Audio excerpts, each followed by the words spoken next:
Greetings, everybody, and welcome to my channel. Today's story is a very sad one. So, there's this young man that was seen in a car park very close to Wangin at Importer's Line, SOKOTO Road, Main Market, onitsha.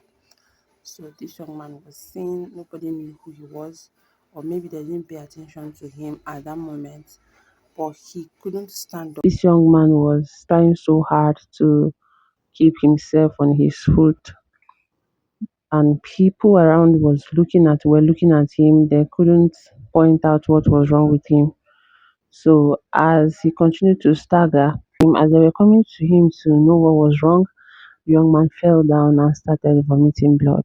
So they started running around looking for these mama put women to check if there's anyone among them that can give them red oil so that can give to the young man to stabilize him before taking him to the hospital. But they couldn't find any, and the young man struggled till he gave up. It was a very sad incident. But the worst about the story is that as people people were trying to keep him alive, they reached out for his phone to search for a number they could call.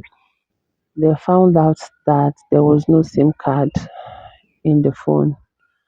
That was when people realized that the people that gave this young man this substance actually determined to unalive him. They, they just didn't want him to get help in any form, and the young man was left to die. It was a very sad incident. It happened at the Sokoto Road Importers Line, Onisha Main Market.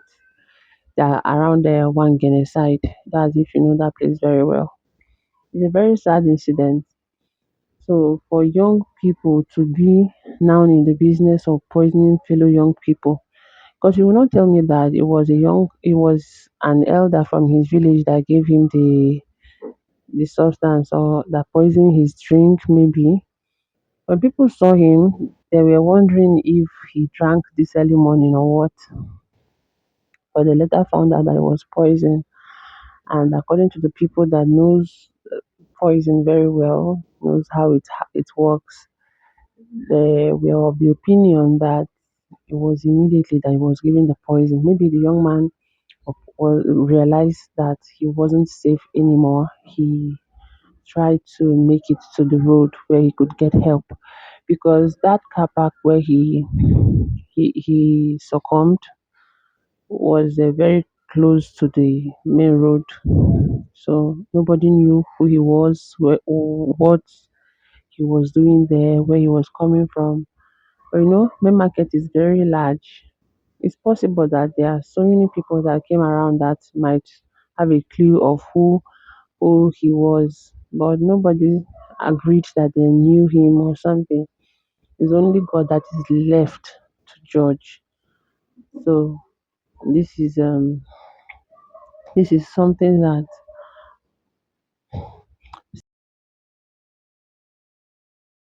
see, that's why I always say this work Soludo is doing is a general something, some people might look at it that he's wasting time instead of him to be attacking these people or the other people, attacking security as a whole. This one is another form of security on its own. This one is doing is a different type of security. At least a lot of things has reduced. You see that Nkwele junction where they normally keep sacrifice every Eke market day. Every day you pass at that Nkwele junction, you must see one sacrifice there. So it's no longer there. I even passed the Oba the other day. What's the name of that river under the new bridge, second Niger bridge? Around that place, that small bridge beside, I didn't see anybody offering any sacrifice. So this is a very commendable something. But before now, if you're passing there, you see young people that are so shameless, both men and women.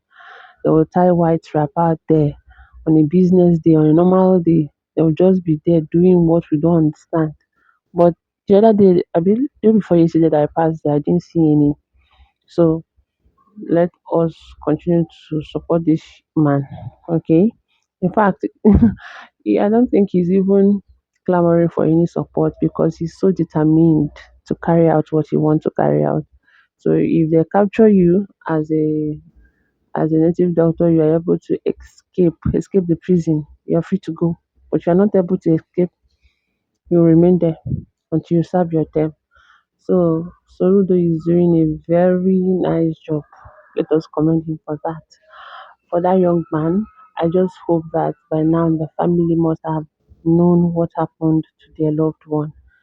It was a very sad incident for young people that are leaving God to go and join what they do not know in the name that they are going back to tradition. Thank God Soludo is making life unbearable for you guys. Just know that God is still God, regardless of whatever fake pastors are doing. That should not be an excuse. Know God for yourself so that you won't just say, I want to start going to church. You enter one native doctor shrine that is covered with suits and the altar. You think that you have entered church, not knowing that you have entered square one. So you have to look very well. And it's not any church you enter, they are promising, they are prophesying that you will enter. Enter church where they will first of all address your sin first. They'll remind you your need for God. Okay? I'm not here to preach. So that's it.